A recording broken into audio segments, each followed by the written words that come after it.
All right, you're on. Easy peasy. 3 ways the universe is gonna end, Okay, right? so Or before whatever.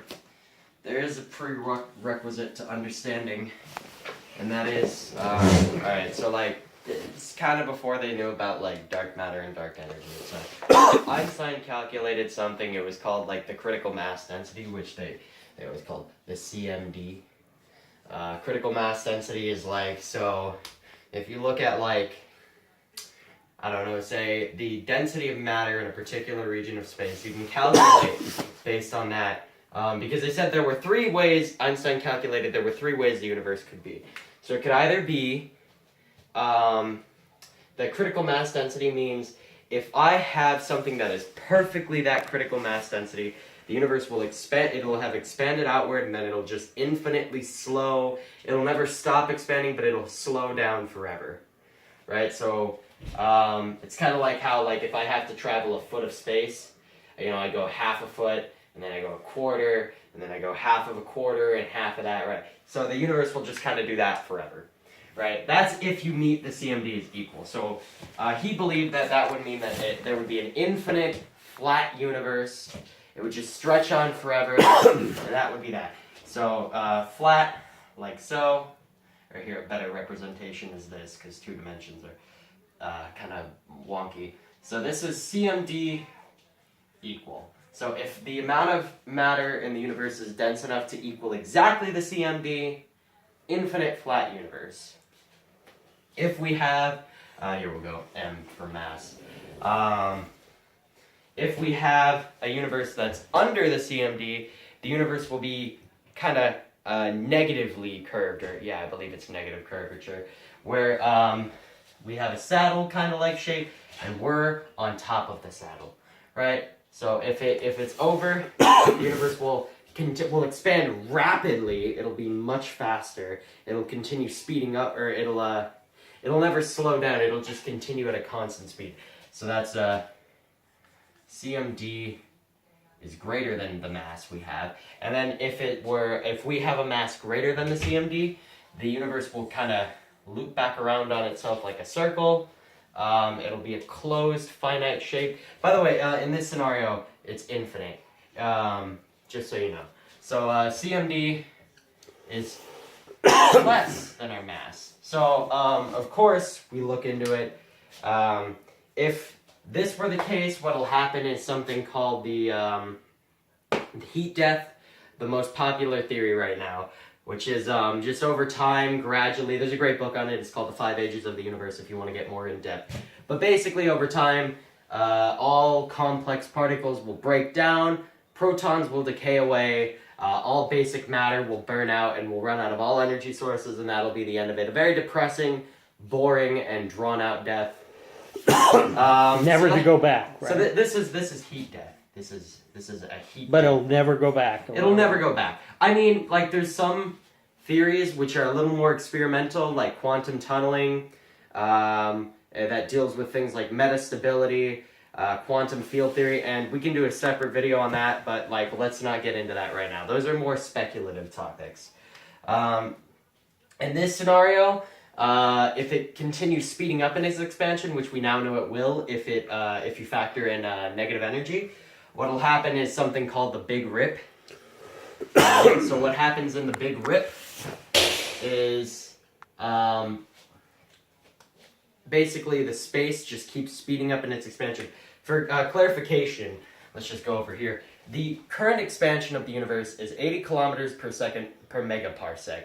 So a megaparsec is 100 parsecs. So what that means is, if I have 1 parsec of space here, every second it's adding 80 kilometers to it.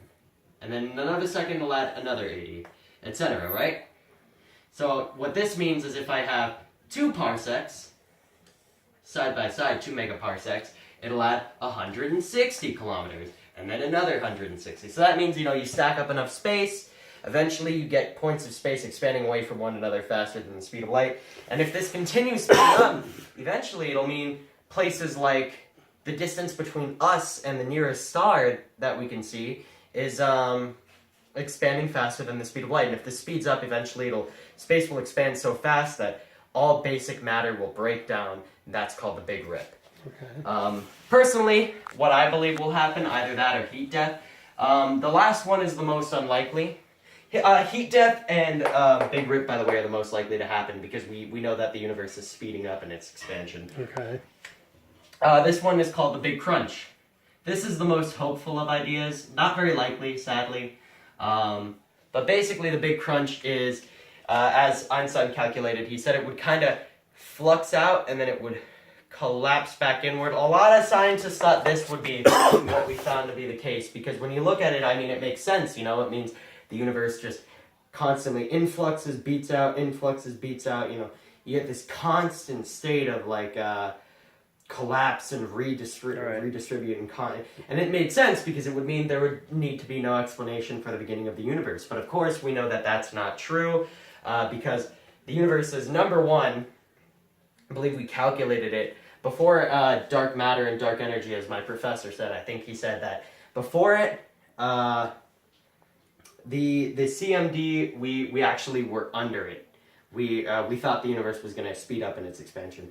Now we find out that dark energy and dark matter make it equal precisely, so the universe looks like it's going to be flat. I personally don't agree, but whatever.